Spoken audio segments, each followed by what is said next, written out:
beautiful Tuesday morning in Atlanta, Georgia, talking to my good friend and unbelievably intelligent compatriot, I guess is what we'd call it. Is that the right word? I'm not sure. Scott Goldman, 2 PhDs, one of the most intelligent people that is involved with our league from a psychological standpoint. 2 degrees from Tulane, correct? And also from Hofstra, or am I missing that? Nope, you got it right. Undergrad Tulane, graduate school Hofstra. Right. So I say nationally renowned, globally respected, for you to be joining us and being regular on this as a co-host on this, what I think is going to be a fine, insightful pod video cast. I'm really excited about having you on board. I just got back from London myself. I was over there for a few days being a part of a leadership function. I had a great time there. I could go into it another time. Suffice it to say, a lot of the world's best leaders. I happen to be the one fired guy in the room. It's kind of interesting, but we have great conversations about that. Of course, my passion comes out when it comes to, talking about ownership, talking about the media. Of course, after you've gotten, terminated, that happens. But we had a great time, spent some really good time there, got back. And how about you? Where have you been since we've talked the last couple of weeks? Yeah, so 2 weeks ago I was with the Golden State Warriors out in San Francisco. And then last week I was in Denver working with the South Metro Fire Department. So you have this really interesting contrasted element to your job, right? So again, very highly respected. You have worked with so many teams in the NFL, a lot of people that we all know. We work together with people. You worked with us with the Falcons at one time. You have a really good understanding of not only the players that you profile and that AIQ profiles, but also profiling the coaches and the GMs and maybe even the owners. I mean, is that eye-opening for you since you've been involved with the NFL and now the Golden State Warriors? Yeah, I always like to compare and contrast, what's the same versus what's different. And, like, for example, when you're talking with firefighters and they're describing life or death situations, they literally mean life or death situations versus sometimes when talking with a coach or a front office person, they're talking about life or death situations. It's really like, that's more metaphorical. So comparing and contrasting the emotional aspect, anxiety and heartbreak and everything else, I find to be fascinating. Well, speaking of fascinating, I thought we would jump into what our first topic is going to be, and we're going to affectionately call it the hot topic until we come up with something more original. The hot topic of the day right now is, we discussed it a little bit offline the other day, the idea of general manager / head coach relationships and how incredibly important they are in sport in general, but definitely, in the NFL, wildly important, wildly nuanced, and wildly layered. I would love to lead into that and talk a little bit about it. I would love to get your intelligent insight on it from your perspective, as well as we go through talking about some of these teams that we're going to talk as sort of examples about those relationships. I'd love to kick it off with Miami Dolphins. I mean, you have had some interesting experiences and relationships with that organization. I know them again through the many, many years of working in this league, almost 30 in this league.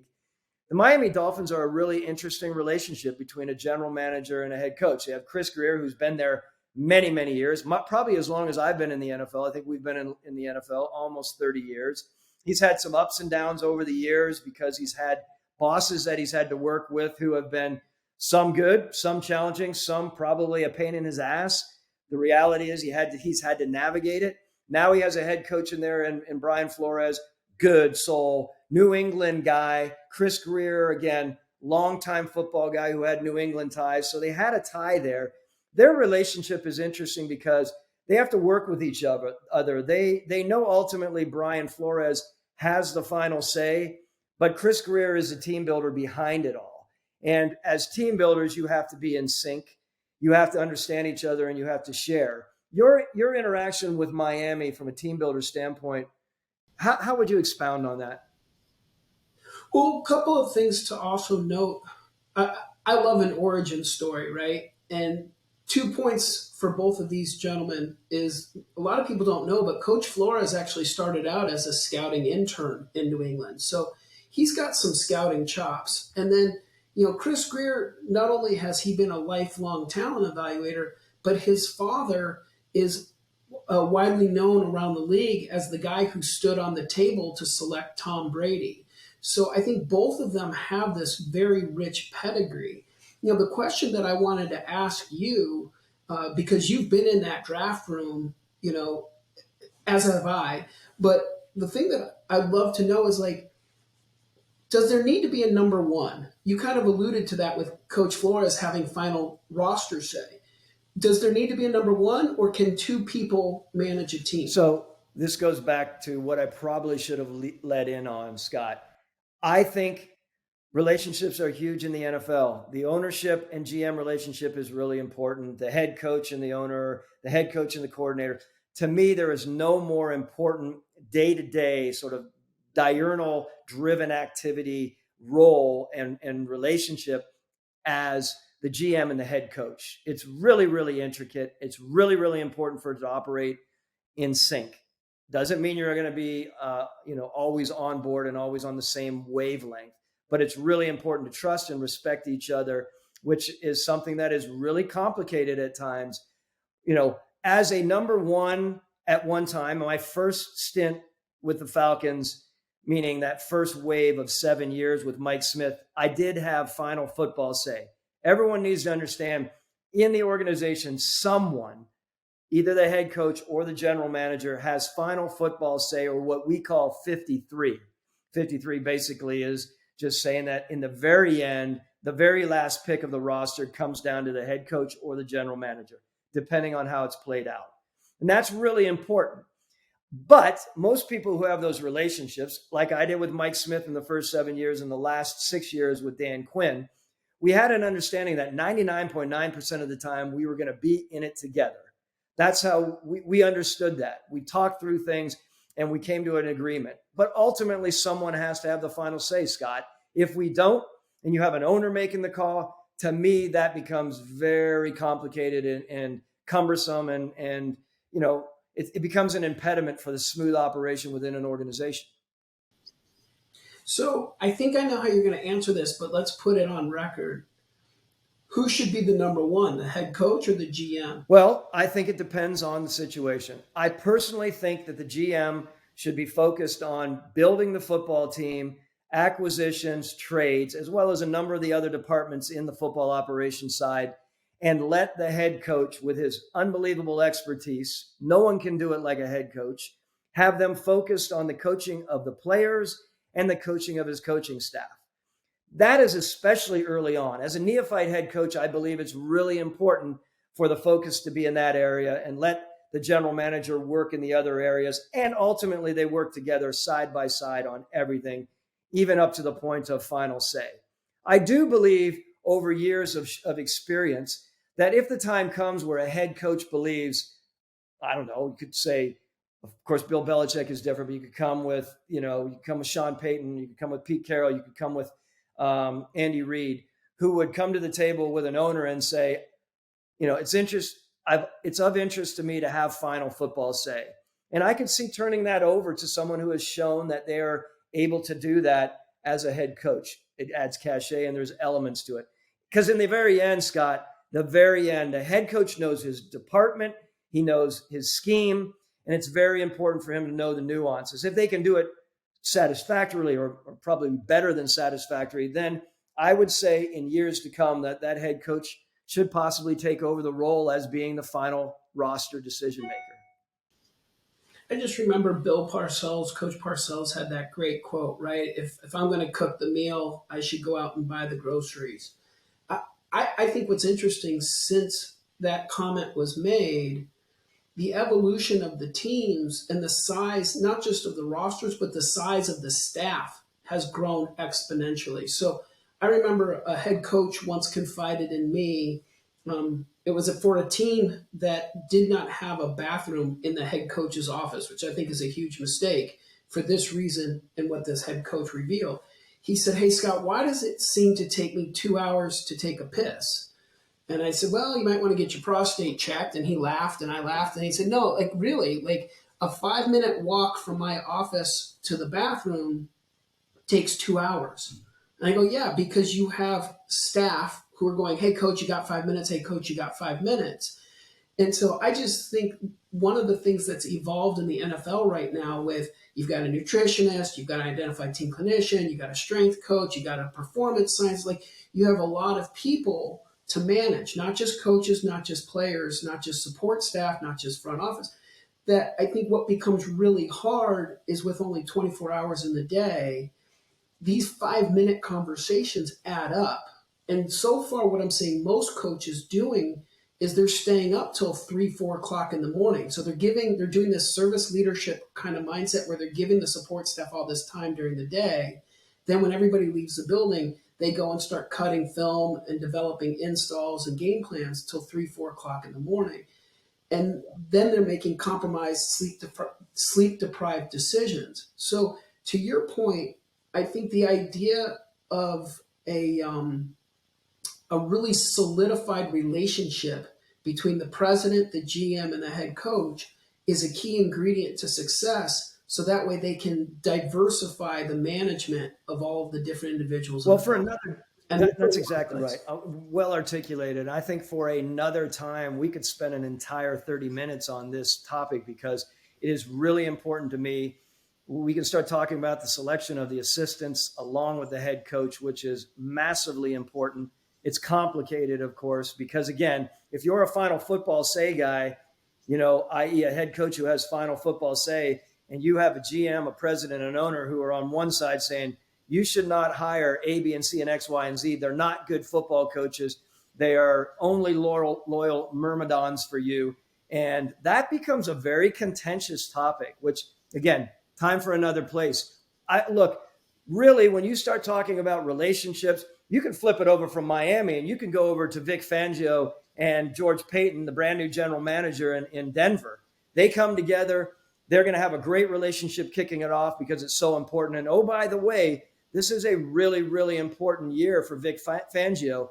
And you get George Payton coming in from the Minnesota Vikings, a longtime personnel man, a really well-respected person in this league. He's got this relationship kicked off with the head coach. Now, all of a sudden, halfway through the season, we start getting to, again, our topic a little bit later, the tepid hot seat. What happens here? How does that relationship function when, George Payton is talking every day with his head coach, but he also has obligations to talk to John Elway as well as the owner and the ownership group? That becomes complicated. Ultimately, the general manager's loyalty, as odd as it sounds, even though it should be to his partner, ultimately is to, those above him, especially an owner and a potentially a president. Then you start breeding this whole idea. Is there trust there in any relationship between a GM and a head coach? Yes, there is trust, but it becomes complicated and it becomes layered. All of a sudden, the new GM and the holdover head coach could potentially, it can get dusty, and they hope that they continue to work that relationship well. Big decisions are on the come for that organization.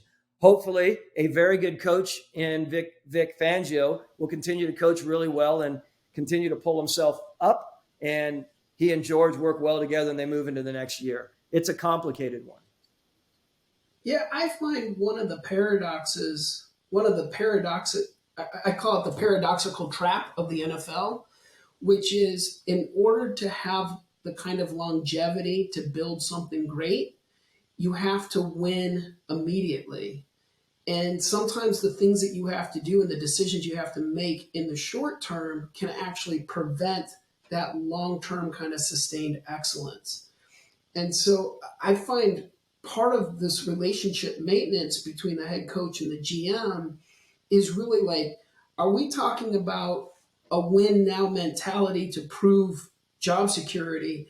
Or are we talking about, hey, we've got 2 or 3 years, which, as you know, is a lifetime in the NFL. Do we have 2 or 3 years to really build things? Because you'll see this a lot, right? Where decisions are made to bring in the kinds of players that maybe are past their prime, but really know the head coach's philosophy. That's a win now kind of mentality. But then all of a sudden, where's the rebuild? So I think there's a real challenge in the relationship of, are we trying to do something that's in my best interest as the head coach who's trying to win now? Or are we trying to do something that's in, say, my best interest as the GM, which is we'll know how good the draft is 2 or 3 years from Well, now? that's a discussion we have all the time, right, Scott? Is a head coach much more myopic and focused on the here and now. The GM has a long-term plan and a long range, especially a first-time general manager like George Payton with a 6-year contract. And oh, by the way, to add a little bit of nuance to it and complication, I have heard from very reliable sources coming into this year, the head coach, Vic Fangio, was really, really bullish on the fact that he wanted the organization to hire George Payton. Think about that. And now all of a sudden you're at a spot where you're growing together. I'm not trying to stir any sort of a pot here. I'm just talking about the reality of it. These are two guys that are working together and they're saying, God willing, everything is going to stay in place here and we're going to rise to the top. But with complications, it becomes more complicated, of course. And this is a great comparable. Remember, I was talking earlier about comparing and contrasting between what's different, what's the same. I find this is one of those unique things that's very different. As you know, when you're in the room and it's just you and the head coach, or when it's just the GM and the head coach, and that level of intimacy, sometimes it's that late Friday night, or late Tuesday night kind of moment where everybody's just drinking the truth serum of sleep deprivation. Now, you can say things to one another that can really land and solidify that trust. But then you go and you leave that room and you leave the sanctity of that room, and you've got assistants and other people in the building that can chirp in your ear. You can have the media, you can have outside people, you can just have like you go to pick up your kids at school and some other parent can say something. And all of a sudden it's sort of like between the heart to heart, open the rib cage moment and 48 hours later, it's almost like a lifetime has passed. Open the rib cage moment. Open the rib cage moment. That's radical. We'll talk about that as well. But I agree with you. We're all agitated, and as we go through a season, we're agitated whether we're winning or losing. I swear to God, I could go into all kinds of details. Also, you could turn the corner in one day, and your relationship with your head coach, which is fantastic.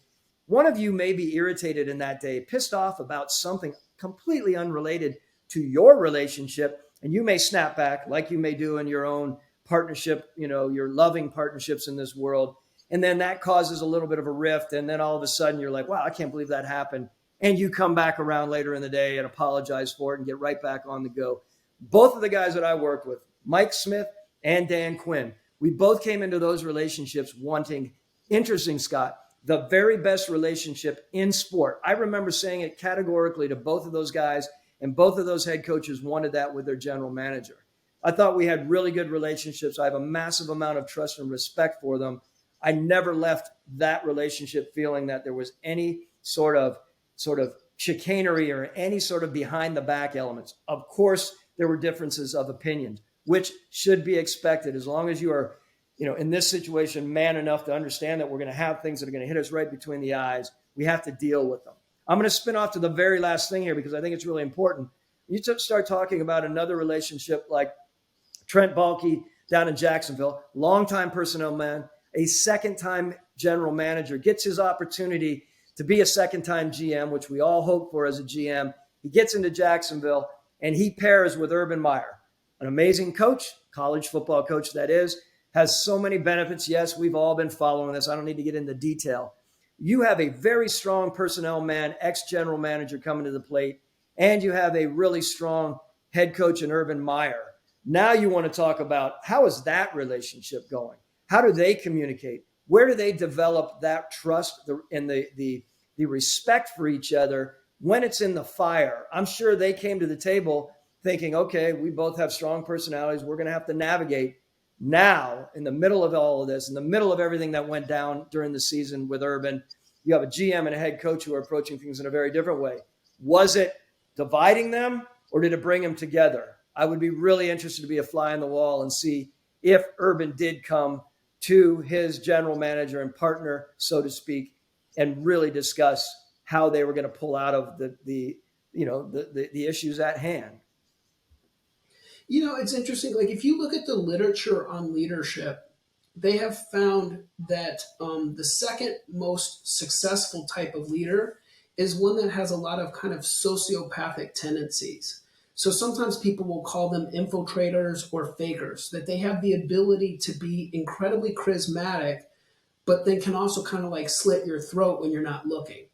And that makes sense, right? In a capitalistic society where, you have to be charming and charismatic to have people follow you, but also have the kind of like ice cold blood to make some of those hard kind of quote unquote icky or sticky decisions. So it's interesting though that the sociopath has a tendency to be the second most successful leader. The first most successful leader is somebody who has a level of authenticity and a real genuine sense of collaboration. And to me, one of the most paramount examples of that is Coach Quinn. I mean, you just can't go around the league and find somebody who will say a negative thing about this man. And I remember the first time I met Coach Quinn was in Seattle, and I just remember how personable he was. And then I remember the second time I met him was standing in line at a Starbucks at the NFL Combine, and he gave me his cell phone number. So we had only met one time previous to that. And I just said, hey, coach, remember me? We met on this one trip to Seattle.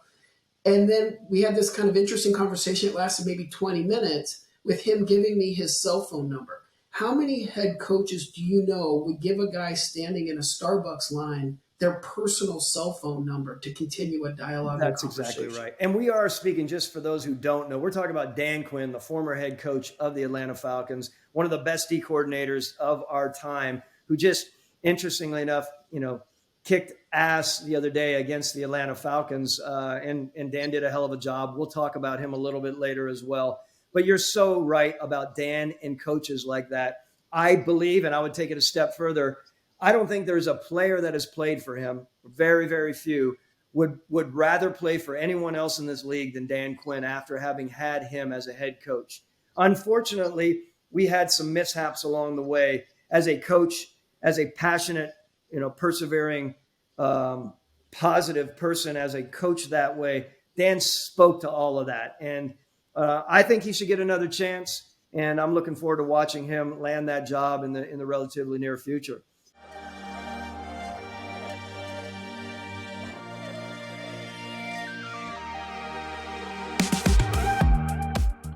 Okay, Scott, here we are. We're on the second phase of this so-called show. We're going to call this On the Chair.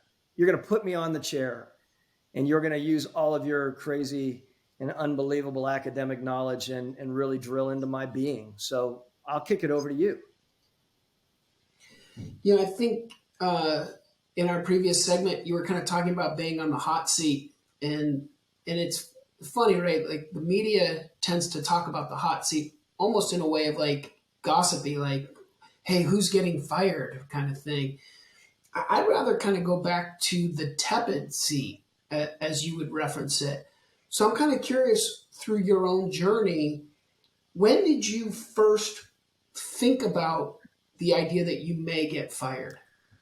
Well, let me start by saying, yes, there is a difference between the tepid seat and the hot seat. Obviously, we go round and round. We always fear being on the true hot seat. We know that every year and every stage of a year, there is an element of warmth on your seat as a general manager. I could speak to head coaches as well, but let's, for the purposes of this conversation, stay in the GM. From day one, quite honestly, when we sign up as general managers, everyone needs to know we sign up for the fact that we are going to be dealing with this. We're going to be dealing with critique at every level. It's going to start with your owner. It's going to also go down through your president and other people within your building. This isn't just media tepid and hot seat elements.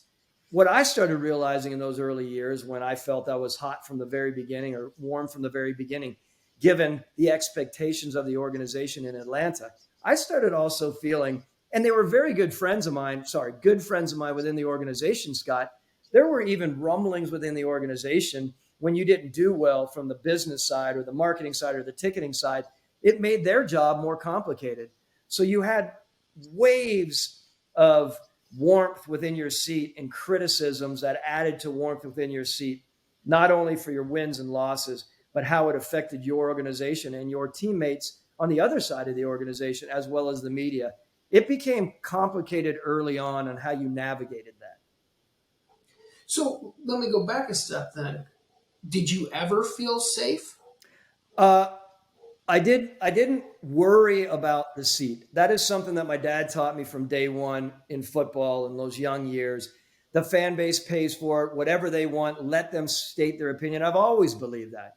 Do I have some issues with some of the a-hole media people over the years? Yes. Do I have some great fans that I love? Yes. Do I have some great people in media that I really do love? Yes, of course. It's the uneducated people at times that become complicated for anyone in this position.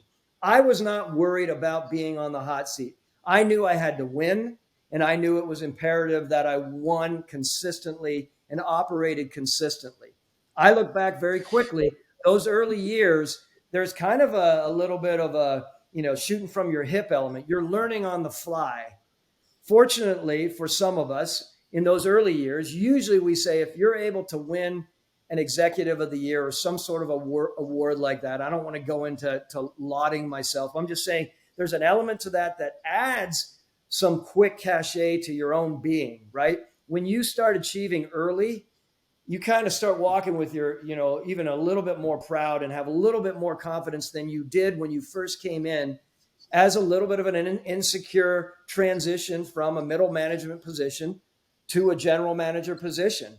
But you quickly, as you start notching, or throwing up the pelts on your wall, you start gaining more and more confidence. And there are people out there right now, GMs out there right now, who couldn't give a rat's ass about the hot seat because they know they are excellent at what they do and they would go toe to toe with anyone.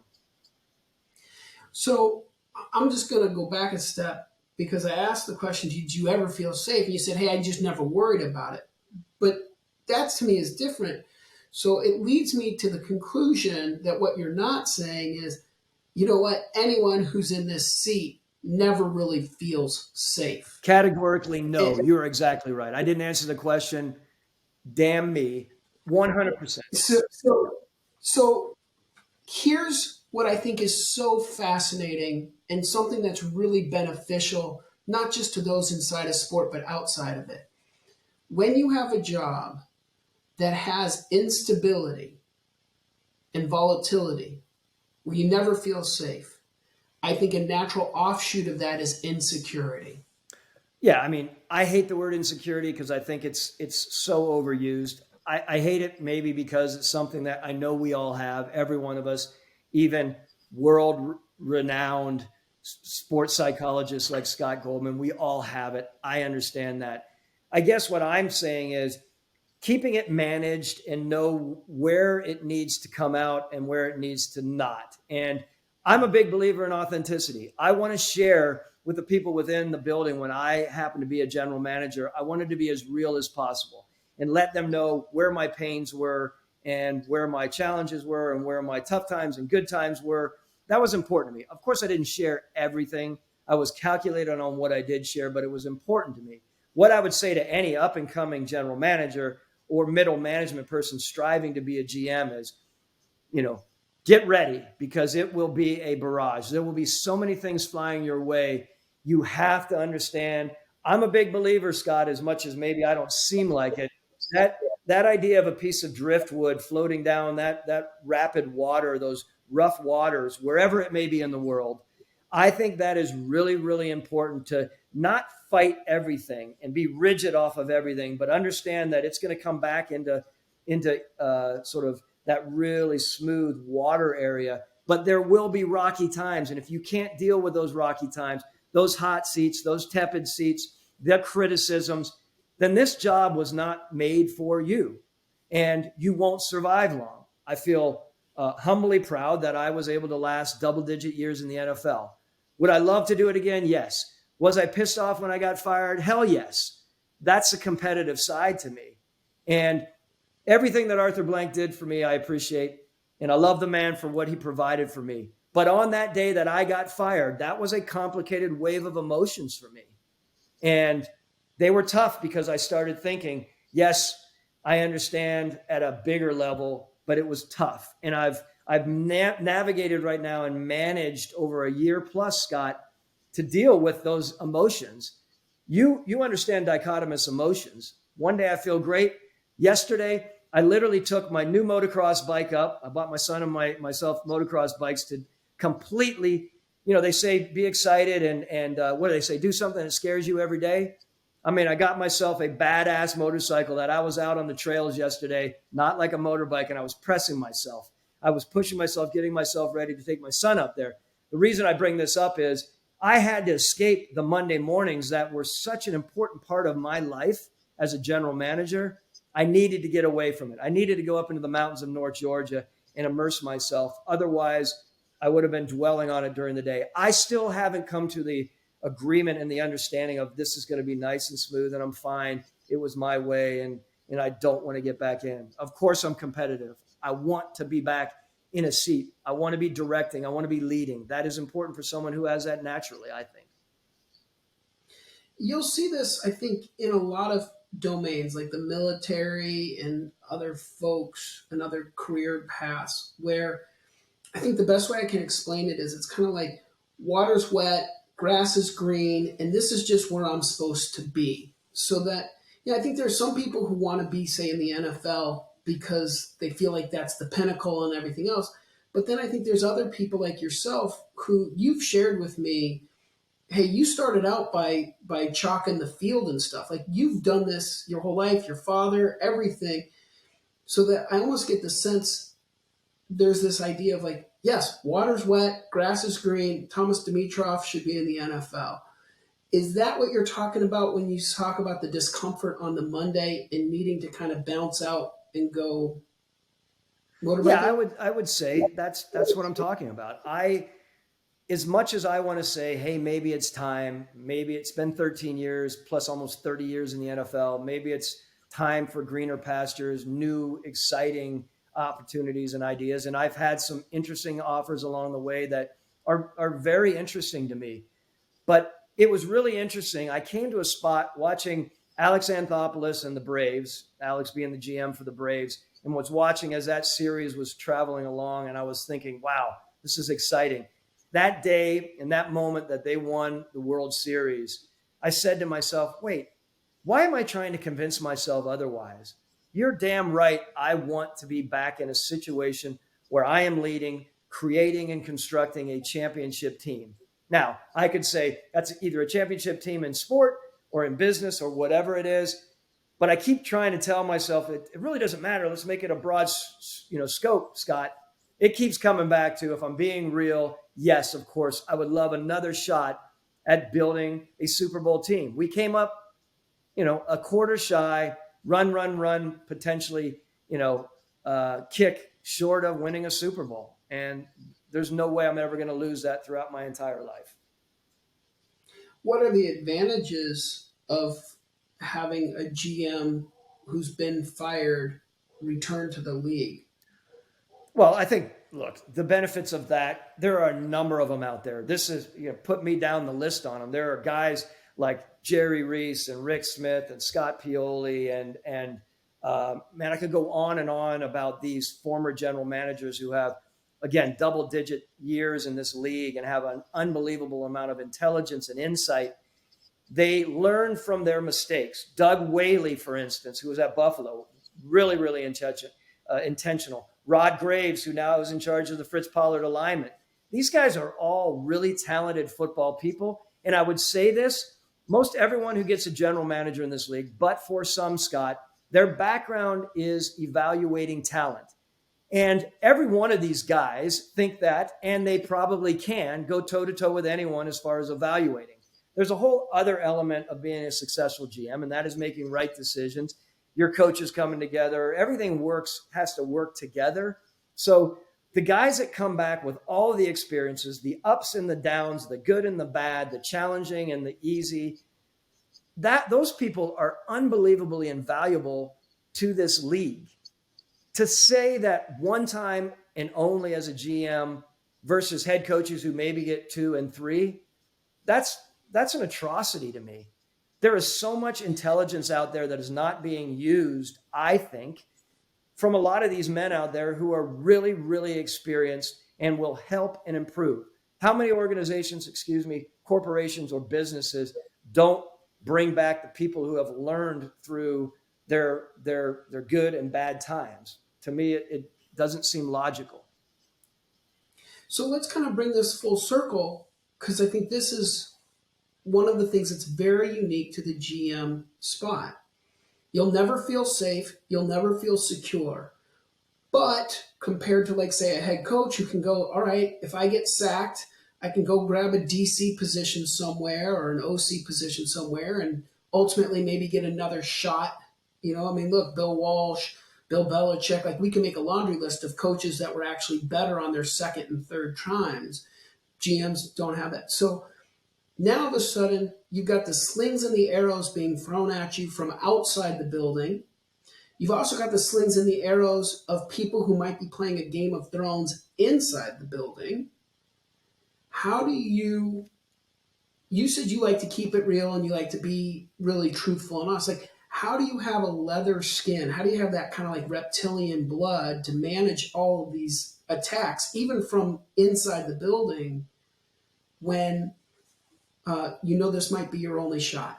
Well, look, I think you come in understanding that it's going to be a rough road. Again, good and bad. You're going to have to be resilient. I have three, not to overuse them, positive, passion, and persevering are three elements to me that were a part of hiring anyone and a part of acquiring, talent within the organization. Yeah, I have found, and I'm not sure how this came about because I certainly wasn't seeking it out, but I have found a good part of my career now has been in the sacred space with the GM or the head coach or the president, where we are having this kind of like existential moment of understanding the situation and the things that they're dealing with people, but also within themselves. So, for example, one of the things that I would do with head coaches, GMs, and presidents is I'd say, hey, let's do a deep dive on what your core values are. So, what we do is we'd carve out a day, go away from the facility, spend like 6 hours, which is a hard thing to ask of people in that position. But I know that they've always appreciated it, or at least they've reported that they've always appreciated it, where we spend 6 hours just doing this super deep dive of what's your origin story, what are your value points. And the mechanism for doing that exercise was to give them a sense of clarity so that when they were in live time, millisecond decision making kind of stuff. So if a player were to kneel, if there is civil unrest outside the building, all of these kinds of dynamics that leaders have to take on, that they could reflect on the 6 hour deep dive so that they had a good, strong moral compass to help them make well-informed decisions, which I think is a really hard thing and very unique to that space. Well-informed decisions. We talk about that all the time. And I think, we start talking about well-informed decisions within an organization, with a president, with an owner, with the head coach.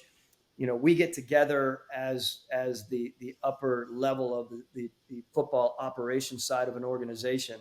And what I've concluded over the years is we all have our jobs, we all have our roles and responsibilities and our deep-seated directives. And what I would say, interestingly enough, back to the GM, I had this experience when Mike Smith and I were together in Atlanta in that first wave for 7 years at the Falcons. And what I realized is the owner, of course, is a guy who, I'm saying generally speaking, I'm not referring to Arthur Blank, I'm saying in the league, the owner is the owner. The owner has people that he delegates to, and rightly so, and he must give them the keys. The president has business directed obligations most of the time. He still may be over top. He may not be. It just depends on how that organization is set up. Then you have a head coach and a GM. Well, the head coach, you want to take as much pressure off the head coach during the season because God knows there's so much pressure on that guy on the day-to-day on the field elements with the team. Then you have a GM. The GM is set up to take the brunt of a lot. And if that's how it's set up within your organization, if that's where the darts are going, at many, many levels, not just picking the team, how the team is run, the culture of the team. Steer clear of the head coach when things are getting rough. Let's try to take as much away from him as possible. You're not going to do anything. Of course, the owner doesn't want anything coming his direction. He has so many other things to be concerned about from a business perspective.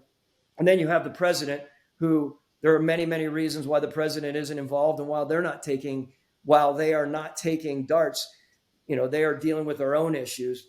It comes down to everyone to understand that the GM in his role needs to be the punching bag many, many times, not all the time, but he has his role and responsibility to be such. And if you can't take that, and if you're not ready for the heat and the fire, be an assistant GM, be a SVP, stay the hell away from that job. That's what I believe. Yeah, I'll just conclude this section with this thought. Again, using the Wolverine metaphor of it hurts every single time. Yes, he heals, but it still hurts. Sometimes I wish what I could share with others outside of the building is the humanity and the vulnerability of the people that I've had conversations with. So that way, yes, you can shoot Wolverine with a machine gun and throw 1,000 bullets into his chest, and yes, he will heal from it.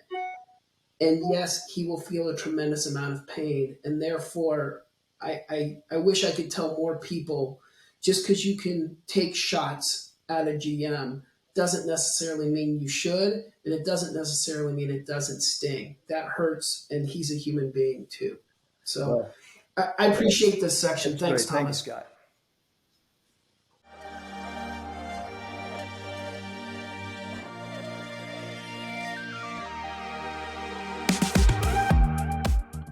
All right, Scott, we're back for the third session here. Let's talk about quick hits here. You take it and run with it. Give me some of those hot topics that we need to just discuss.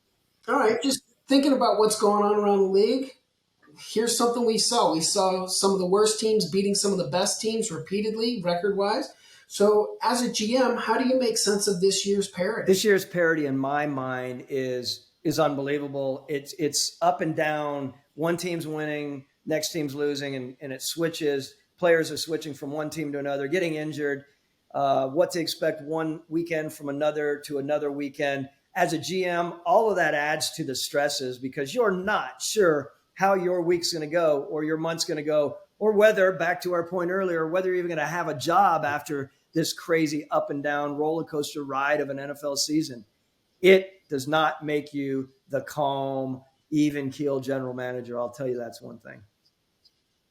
Yeah, the one thing I would add from a psychological perspective is if you think about like the stock market, I think the reaction to parity could be like a day trader where it's highs and lows, extremes, extremes, extremes. Or you can kind of think about the season as being like, say, a 10-year financial advisor who's saying like, hey, if we just ride it out and stay true to it, right? Which kind of leads to my next question, because I think this is a team that's a great example of being true to their philosophy and staying the course and are now on a buy high kind of moment. Do you believe that Mac Jones and the Patriots are for real? Mac and Pats. That's my pet name for them because my kids have been eating so much mac and cheese lately. I don't know how I came up with that. Do I think they're for real? Yes.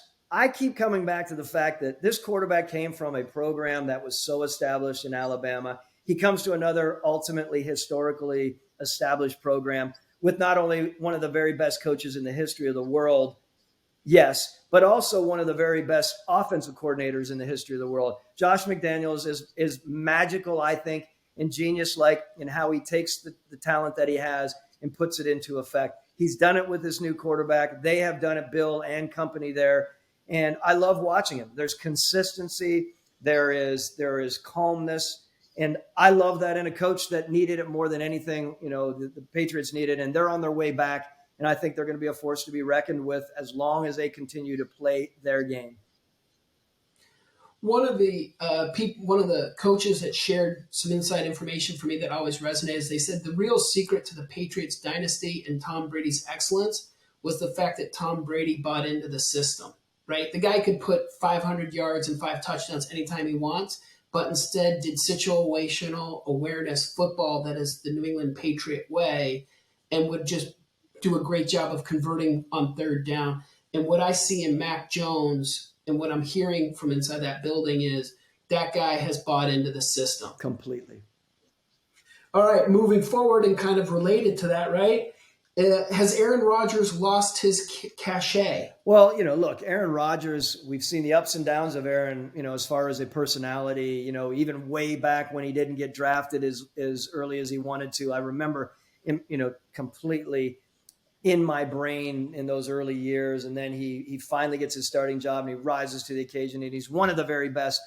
I think he's an awesome quarterback, and I don't throw around that word often. I think he is, he's a first ballot, everything about him.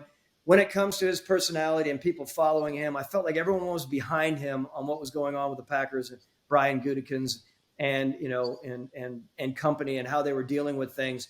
And then all of a sudden this comes up about the COVID-19 and the apparent sort of misguiding of people. And all of a sudden I'm seeing, attachments to him as, really, really angry attachments and descriptions of what Aaron Rodgers is. That's a bad place to be for someone who really wants to maximize his presence within this world while he's playing or while he's, moving on to the big screen, maybe in jeopardy or whatever else it is. This is something that's going to take some time for him to work his way back, I think, and gain back the general public perception of being a really good, smart guy.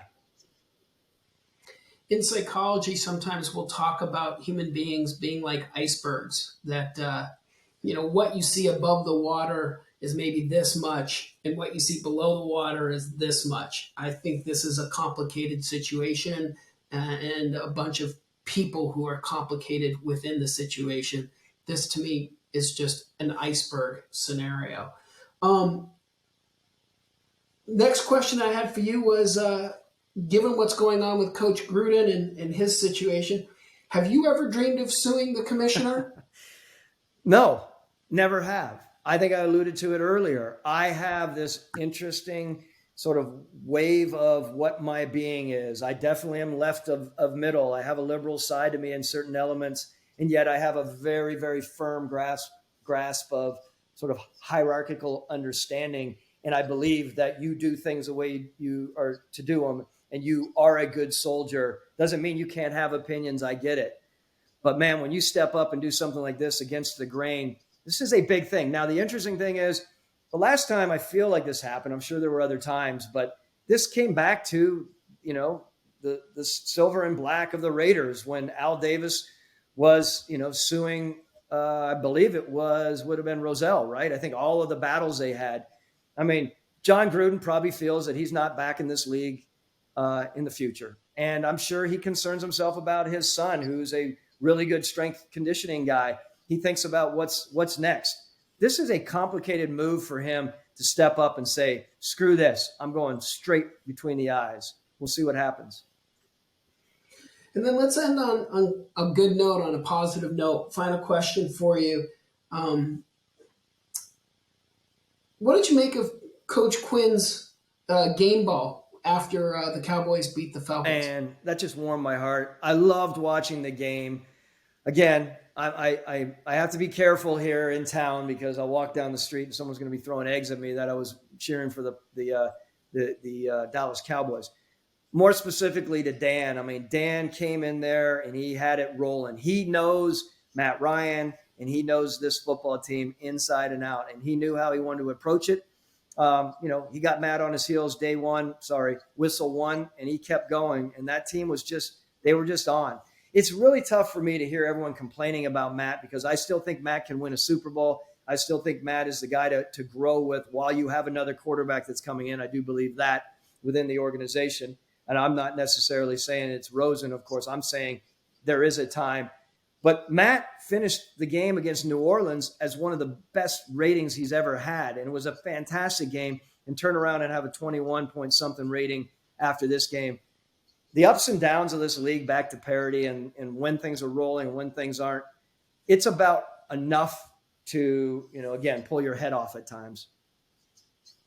Yeah, I think what's fascinating, one, I couldn't be happier for Coach Quinn. I'm sure that was a really great feeling.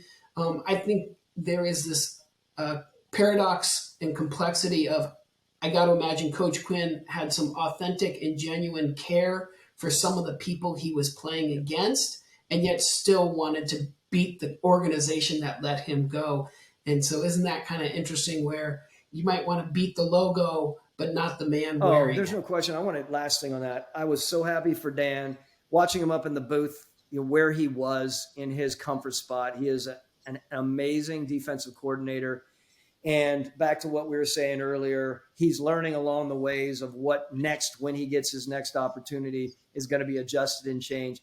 Dan Quinn deserved that win. I love seeing the game ball after, to see the energy and passion.